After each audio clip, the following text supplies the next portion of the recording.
আসসালামু আলাইকুম ভিউয়ার্স। এখন আমি আমার আলু খেতে বসে আছি। এখন এই আলু ক্ষেতের বয়স 50 দিন। আমি প্রথম 20 দিনে কী স্প্রে দিয়েছি তার সম্বন্ধে আজ আমি বলবো। ঠিক আছে?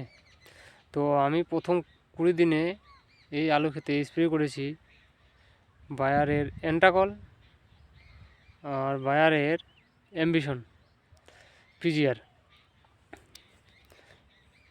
তো তোমাদেরকে বলবো বন্ধুরা, তোমরা বায়ারের এন্টাকল প্রথম 20 দিনে একবার স্প্রে করবে। ঠিক আছে? বায়ারের এন্টাকলে আছে প্রোপিনের 70%, যেটাকে গাছটাকে সবুজ এবং গাঢ় তরতাজা করে তোলে। আর জিঙ্ক আছে, জিঙ্ক গাছকে বৃদ্ধি করতে সাহায্য করে। তার সাথে যে বায়ারের অ্যাম্বিশন নেবেন, সেটা কিন্তু গাছটাকে, যেমন অ্যাম্বিশনটা কিন্তু প্রিজিয়ার, যে গাছটাকে পুরো সবুজ এবং গাছটাকে মোটা তরতাজা করে তুলবে, যাতে পরবর্তী স্টেজে আলুর ফলনটা দ্বিগুণ পায়। তার জন্য এটা অ্যাম্বিশনটা দিতে হয়, প্রথম স্প্রেটা দিতেবেন।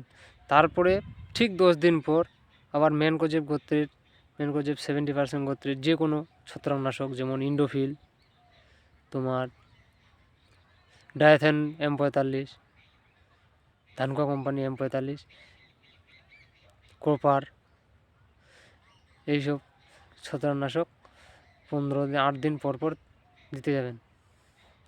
তাহলে কী হবে, পরবর্তী যে নাভি ধসা, তোমার কাণ্ড পচে যাওয়া, সেই ধসাটা আর আসবে না।